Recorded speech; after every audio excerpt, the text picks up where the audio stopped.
Merci beaucoup de cette invitation. Je vais aujourd'hui m'attacher à développer certains éléments concernant la participation politique en ligne. Et je m'excuserai en conclusion, mais je pense que Dominique rebondira dessus sur les éléments manquants de cette espèce d'état de l'art que j'essaye de faire, puisque j'ai quand même un parti pris qui était dans la rédaction de cet article qui a été publié dans le numéro 1 de la revue Participation, qui était d'essayer de construire des ponts entre des disciplines. Et c'est pour cela qu'il y a certains éléments, certains courants de recherche qui seront moins évoqués, puisque je vais essayer de construire et de montrer les relations qui peuvent être extrêmement fructueuses entre des disciplines dont on n'a pas encore beaucoup parlé depuis ce matin, qui sont les cultural studies, les media studies et la communication politique, et de montrer combien ces différentes littératures peuvent enrichir notre conception et notre appréhension de ce que c'est que la participation, et en particulier la participation politique. Voilà. Donc il est aujourd'hui incontestable que l'utilisation massive d'Internet, le développement des réseaux sociaux et la généralisation des pratiques d'échange de pair à pair et l'appropriation créative du web transforment durablement le rapport entre les citoyens et les élus et participent au renouvellement des formes de la médiation politique. Est-ce à dire pour autant que cette transformation est claire et qu'elle permette un réel approfondissement de la démocratie, l'implémentation des outils techniques ayant une valeur de dispositif de suppléance perceptive, de suppléance démocratique? Rien n'est moins sûr. Les choses ne sont pas si claires et la recherche en ce domaine tend aujourd'hui largement à dépasser ce type de considération, et plutôt que d'évaluer l'impact des technologies sur la démocratie, sur la participation, sur la représentation, sur la mobilisation, qui est une perspective relativement déterministe, eh bien la recherche s'attache aujourd'hui davantage à penser ce que la participation politique en ligne nous dit sur la culture politique en général et sur la participation, la mobilisation et la citoyenneté en particulier. Je propose donc de revisiter le concept ou la notion de participation à l'aune des développements récents d'une littérature qui s'est penchée sur ce que l'on appelle aujourd'hui la culture numérique. Concept, alors je ne sais pas si on peut encore le qualifier de concept, en tout cas c'est une notion qui émerge dans le domaine des cultural studies, des media studies et de la communication politique, et ce, de façon plus ou moins éclatée, dans des revues qui sont distinctes et qui entrent encore un peu aujourd'hui en discussion les uns avec les autres, parce que c'est vrai qu'ils relèvent de champs disciplinaires encore bien distincts. Le concept de culture numérique, dont les contours se dessinent encore aujourd'hui de façon assez contestable et discutable, veut prendre en considération notamment des pratiques participatives émergentes dans l'espace public et dont la dimension politique reste parfois ambiguë, mais qui révèlent de la part des citoyens une volonté d'expression sur les affaires publiques dont il est difficile d'ignorer les multiples manifestations. Je vais donc me focaliser sur cette dimension de la participation, sans chercher par ailleurs à faire le point sur l'ensemble des travaux touchant aux activités politiques en ligne, qui sont extrêmement nombreux, qu'elles s'intéressent aux déterminants de la participation, qu'est-ce qui motive ou qui permet la mobilisation des individus, aux effets des contraintes socio-techniques sur l'activité participative, ou encore, quelque chose qui m'a beaucoup intéressé récemment, sur la qualité délibérative des formes de la participation en ligne au regard de ce qui se produit hors ligne. Toutefois, en m'interrogeant sur les formes contemporaines de la culture numérique, je vous inviterai à porter un autre regard sur les publics participants et donc à reconsidérer les modalités et les contraintes qui peuvent peser sur la participation. Alors, qu'est-ce donc que la culture numérique ? Un ensemble de travaux anglo-saxons qui s'inscrivent dans le champ des cultural studies se sont particulièrement penchés sur l'activité de création de contenu en ligne qui se développe de façon très importante depuis l'avènement de l'Internet grand public et plus précisément depuis que les applications et les fichiers numériques présentent des qualités d'interopérabilité autorisant la manipulation des contenus et leur transfert par leurs utilisateurs de telle façon qu'ils puissent s'en approprier la source et la recombiner selon leurs désirs. C'est ce qu'on appelle communément le Web 2.0. Ces travaux sont encore peu traduits en français et insistent sur la congruence entre le Web 2.0 et deux autres éléments fondamentaux d'ordre plus sociologique et économique qu'on a un petit peu abordé ce matin. Ces trois facteurs combinés contribuant à l'émergence de cette nouvelle forme de culture numérique. Alors il y a d'une part l'avènement de ce que Beck et Giddens qualifient de modernité réflexive, c'est-à-dire, en très gros, parce que je ne peux pas trop rentrer dans les détails, l'aptitude des individus à se détacher des déterminants sociaux, familiaux, traditionnels pour devenir des acteurs dans la construction de leur propre identité à travers notamment un réseau relationnel qui s'enrichit sur Internet. Il y a d'autres aspects de la modernité réflexive, mais en tout cas, c'est celle-là que je voudrais retenir. Deuxièmement, un nouveau modèle économique émergent d'innovation ascendante, qui a été bien décrit par les travaux de von Hippel notamment, et qui repose sur la mise en réseau et l'agrégation des données et des contenus numériques, et propose des produits et des services customisés dont Amazon ou Facebook constituent des exemples emblématiques. Ce mouvement d'innovation ascendante caractérise, selon Yann Moulier-Boutan, qui en a beaucoup parlé dans ses travaux récents, une étape nouvelle du capitalisme dit cognitif, qui repose sur la captation par le marché de l'activité individuelle en ligne et qui exploite commercialement les traces qui sont laissées en ligne par les utilisateurs du web, quels qu'ils soient. Ces trois facteurs, modernité réflexive, Web 2.0 et innovation ascendante, permettent d'appréhender pour de nombreux auteurs toute une série de pratiques esthétiques et artistiques, des romans, nouveaux romans, des fictions en ligne, des documentaires interactifs, par exemple. Des pratiques plus sociales, là vous connaissez bien le développement des réseaux sociaux, des blogs, des sites de fans, etc. Et économiques, là je pense à la nouvelle économie, politique sur lequel je vais revenir. En tout cas, toutes ces pratiques suffisamment conséquentes pour ne pas être catégorisées ou ramenées à une simple expression d'une contre-culture ou d'une culture alternative, dans le sens de contre-public de Nancy Fraser. C'est en particulier Robert Jenkins qui est un des premiers à percevoir les implications politiques de ces formes d'expression individuelles et collectives, qui articulent vraiment les deux en réseau, en montrant qu'ils en viennent progressivement à concurrencer les lieux et les formes traditionnelles de l'activité politique et traduisent de nouvelles formes d'engagement, plus distanciées et souvent critiques du système politique. Bon, une fois qu'on a dit ça, on n'a toujours pas dit ce que c'était que la culture numérique. On est bien d'accord. De fait, on lui a d'abord donné pas mal de noms différents. Preuve que la communauté scientifique était à la recherche d'une espèce d'une dénomination stable pour caractériser un phénomène d'abord considéré comme émergent.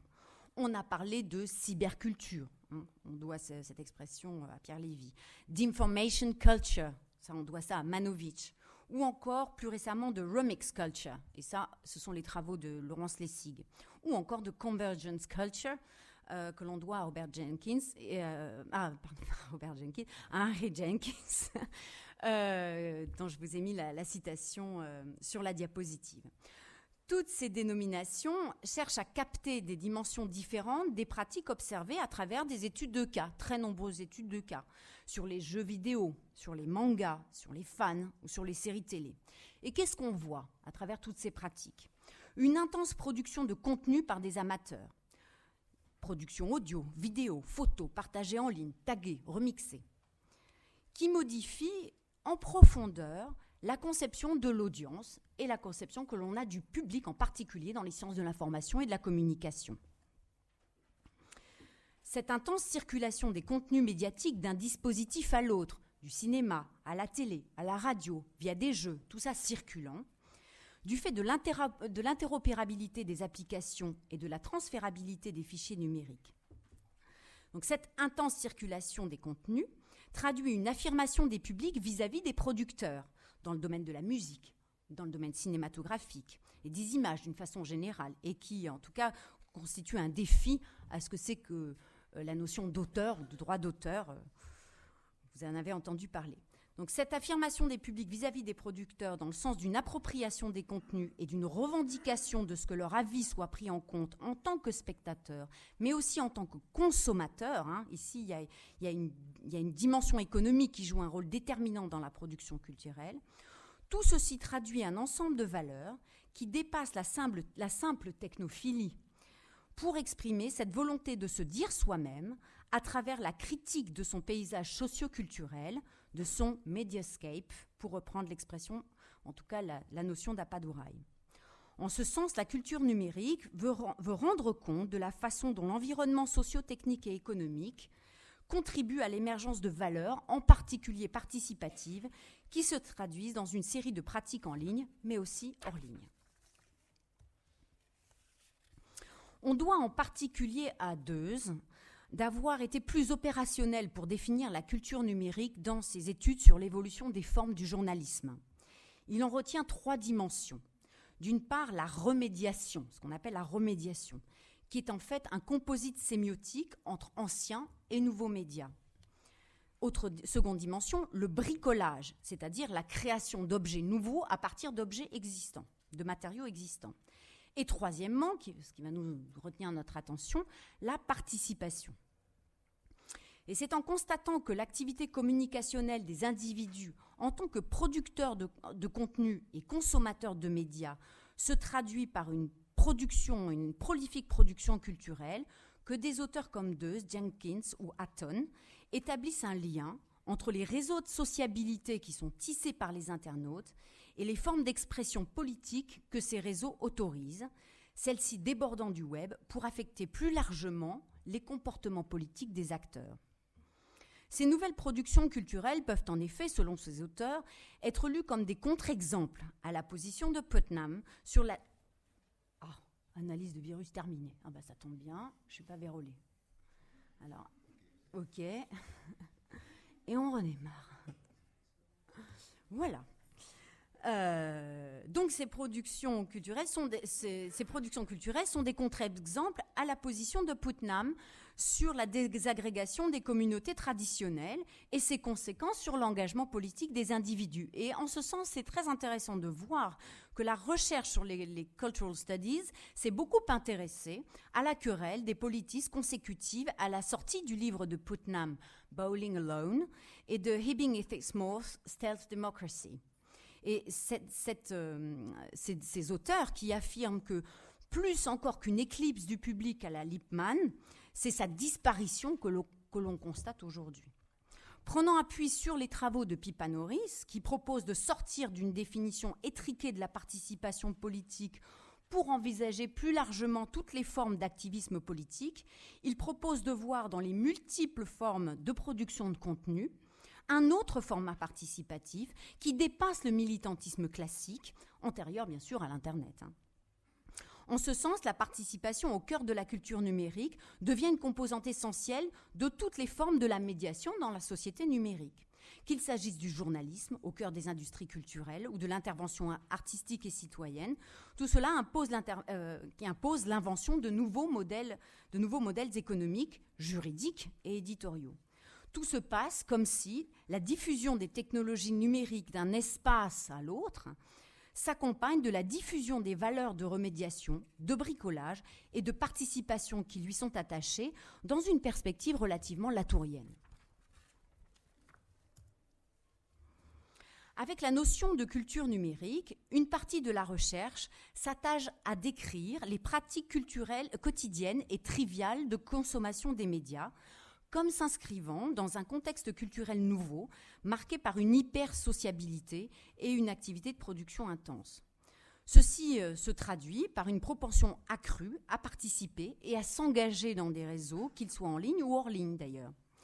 Les conséquences politiques de cette diffusion de la culture numérique sont analysées par de nombreux auteurs qui soulignent en général combien les démocraties actuelles, dont les institutions représentatives reposent sur des modèles communicationnels hiérarchisés, centralisés et largement dépendants des médias mainstream, ne sont pas en mesure de répondre aux demandes croissantes des citoyens à l'ère numérique, dont les modalités d'expression et de créativité sont sans commune mesure avec la place qui leur est accordée au sein même de ces institutions.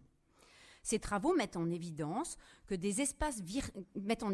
la politique s'étend désormais au-delà des arènes traditionnelles pour investir des espaces virtuels où des propos politiques peuvent prendre la forme d'argumentation tout en recourant à des formats sémiotiques extrêmement divers. Là-dessus, 3 courants différents insistent sur les défaillances du système représentatif classique à capter cette parole citoyenne, exprimant des revendications normatives à l'aide des dispositifs numériques. Et ce sont ces 3 courants que je vais rapidement aborder maintenant. Donc il y en a 3, le courant contre-hégémonique, courant expressiviste et courant post-dialogique. La dénomination de ces courants ne m'étant bien entendu pas complètement due, j'ai plutôt joué un rôle dans la dénomination du courant post-dialogique, mais les 2 autres sont relativement plus structurés. Notamment le courant activiste contre-hégémonique, et cette dénomination c'est bien parce qu'on la doit en particulier à Dominique Cardon et à Fabien Granjon, dénonce les formes de l'emprise médiatique issues d'abord de la colonisation, puis de la concentration capitalistique entre les mains de grands conglomérats. Les médias, dans ce cadre-là, en tout cas conçus comme ça, produisent une forme de domination symbolique qui s'étend à l'ensemble de la production culturelle et artistique et scientifique dans les années 80, à mesure que les politiques de libéralisation des marchés se déploient aux USA et en Europe, on en a parlé ce matin. Dans ce cadre-là, des chercheurs en sciences humaines et sociales, comme Armand Matlard notamment, s'engagent publiquement contre cette forme de violence qui prend appui sur les médias pour nier toute forme d'expression politique alternative à celle de la libéralisation des marchés. C'est ce qu'il a fait dans ses travaux sur le Chili notamment. De même, de façon différente, Noam Chomsky et Pierre Bourdieu mettent en évidence des formes de collusion entre les univers politiques et journalistiques et invitent à une libération de la parole des classes dominées. On sait que le courant altermondialiste a beaucoup recouru au TIC et lui a permis de se structurer, de prendre de l'ampleur. Il y a dessus de nombreux travaux, les travaux d'Éric Georges, les travaux de Dominique Cardon et Fabien Granjon, les travaux d'Anne-Marie Gingras au Canada. Ce qui nous intéresse plus ici est la manière dont l'utilisation d'Internet a permis la diffusion de ces pratiques culturelles et variées qui s'affirment comme des formes de revendication politique et leur a donné une très vaste audience. Downing, notamment, parle à leur propos de « radical alternative media », des pratiques participatives tous azimuts dans l'espace public. Là, on parle de théâtre de rue, des tags, des graffitis, des formes de danse, des formes de musique, qui veulent s'opposer au discours libéral ambiant et affirmer les spécificités culturelles dans certaines zones géographiques, en particulier en Amérique du Sud. Mais là, on va avoir les premiers travaux sur le rôle d'Internet dans la diffusion de certains types de musique, notamment de rap, dans les pays arabes ou dans les pays d'Afrique du Nord. Donc les premières études sont en train de sortir. En ce qui concerne... Ah oui, mince, j'ai un retard. Bon, zut. En ce qui concerne le courant expressiviste, qui est popularisé et affiné en France par Laurent Salard, et parallèle, c'est un courant parallèle au premier.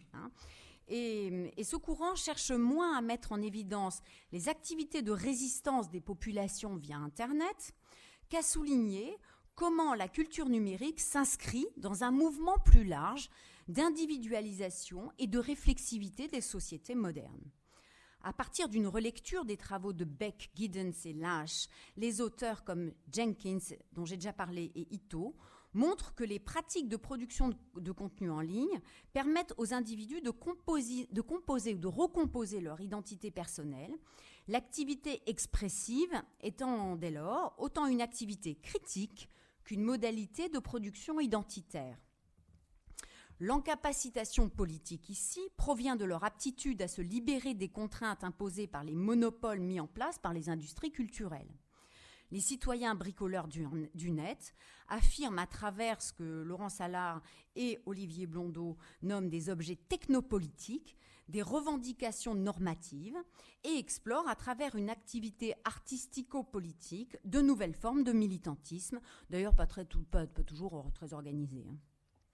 Ici, l'engagement individuel et collectif qui se dessine à travers ces technologies de soi, expression que l'on doit à Foucault, révèle une constitution distribuée de la subjectivité qui profite des technologies du partage, de la syndication notamment, des tags, pour revendiquer un accès aux ressources de la symbolisation et de la normativité sociale, ce que ne permettent pas facilement les médias traditionnels. Il s'agit donc bien de revendications participatives dans le sens de la conquête d'un approfondissement de la démocratie. Je préfère parler d'approfondissement de la démocratie plutôt que de démocratisation de la démocratie, même si le sens est à peu près le même. Donc il y a une revendication participative qui, tout en critiquant le monopole des médias dans la production du sens, ne va pas jusqu'à leur condamnation globale, comme une superstructure au sein des sociétés capitalistes. La critique des médias est plutôt une conséquence du développement des pratiques expressives individuelles qu'une motivation à leur développement. Aux États-Unis, Edwards notamment montre bien dans ses travaux sur la dernière présidentielle américaine que les mash-up vidéo critiquant en particulier Hillary Clinton servent d'abord à exprimer des points de vue, à contester un programme électoral et à argumenter sur le fond sans remettre en cause fondamentalement l'existence de la machine électorale qui fonctionne comme un outil de propagande. En tout cas, c'est très implicite. Et je vais terminer sur le courant post-dialogique. J'ai essayé de rassembler sous cette bannière toute une série de travaux de chercheurs en Media Studies et Political Communication qui entrent en discussion critique avec une partie du courant réaliste, ce qu'on a appelé le courant réaliste en sciences politiques, qui propose d'évaluer les effets de l'Internet sur la participation et qui constate bien sûr que ces effets sont limités. À chaque fois qu'on étudie les effets de l'Internet on s'aperçoit forcément que ces effets sont limités. Et cette approche-là est une perspective relativement techniciste que développe ce courant réaliste qui envisage la technologie, d'ailleurs essentiellement Internet, donc c'est assez réducteur, comme une entité extérieure aux pratiques qu'elle viendrait impacter de façon radicale. Donc tout se passe comme si on cherchait... comme si ces auteurs réalistes cherchaient dans la technologie le moyen de mettre en œuvre les critères de la délibération de type habermasien, ce qui sur le terrain évidemment ne se vérifie jamais. En conséquence de quoi, les réalistes, en jetant le bébé avec l'eau du bain, ont conclu qu'en ce qui concerne la politique, l'Internet ne modifie rien sinon à la marge, et c'est donc bien politics as usual. Pour certains auteurs, en particulier qui travaillent dans les media studies, comme Scott Wright, Stephen Colmer ou Jay Blumler, ou encore même Todd Graham, ce sont des travaux plus récents, il faut sortir des espaces publics traditionnels pour observer l'évolution des pratiques participatives au lieu de se contenter de chercher la révolution dialogique dans les lieux d'expression des élites. L'idée générale qui est empruntée ici à Lance Bennett et à Giddens est de dire qu'il convient d'envisager les relations entre individus et politiques comme médiées par d'autres rôles sociaux que celui de citoyen. Autrement dit, on peut observer des pratiques d'expression politique ailleurs que dans les espaces réservés à l'exercice de la citoyenneté.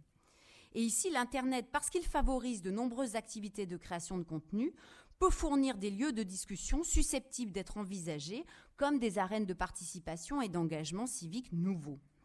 L'entrée en politique, en ce sens, peut se faire à travers des rôles sociaux divers, qui a priori n'ont qu'un lointain rapport avec le politique. Et c'est ce que ces auteurs vont chercher à traquer à travers une série d'études de cas. Cette conception invite à élargir l'espace de la délibération aux discussions plus informelles, dans un contenu plus trivial et sans lien direct avec la décision ou l'action publique, un peu comme peut le faire Simon Chambers par exemple. Et des auteurs comme Lisbeth Van Zunen ou Todd Graham ou Stephen Coleman se penchent ainsi sur des émissions de télé-réalité, sur les forums en ligne, sur les chats, pour montrer comment se constituent des préférences normatives et des prises de position sur des sujets politiques parfois sensibles, comme l'organisation du système éducatif ou du système de santé. En participant de la sorte à des discussions politiques, les individus ont, eux, la sensation d'accomplir un acte citoyen, même s'il n'est pas du tout qualifié comme tel par les politistes, en particulier parce qu'il se déploie dans des espaces extrêmement triviaux. Hein. Je ne sais pas, comme les forums de discussion des mères de famille, genre de trucs. Bon, tout le monde sait que les mères de famille ne font pas de politique, c'est bien connu. On peut bien sûr être sceptique sur les effets plus macro-politiques de ces discussions dans les espaces que Peter Dahlgren qualifie de proto-politiques.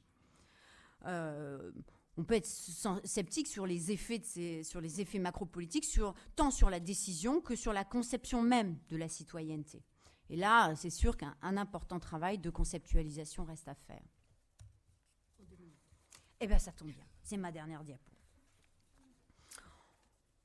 En conclusion, il y a des limites évidentes à cette présentation, et c'est pas qu'un exercice de rhétorique qui vise à justifier mes propres limites intellectuelles. C'est aussi, évidemment, je suis obligée de faire des raccourcis peut-être théoriques un peu critiquables ou discutables. Pour autant, je pense qu'on a intérêt à faire dialoguer les disciplines entre elles et qu'il n'est pas possible d'appréhender une innovation technologique dans un temps court, dans la mesure où je pense, dans une approche toute simondonienne, que les individus reconfigurent leurs pratiques à l'aune des dispositifs sociotechniques qu'ils ont à leur disposition, en dépassant sans cesse les intentions initiales des concepteurs, comme a pu nous l'apprendre la sociologie des sciences et la sociologie de l'innovation. La question n'est donc pas est-ce que l'Internet change la participation, mais comment la participation politique se reconfigure dans un nouveau milieu, dans un environnement médiatique qui se restructure.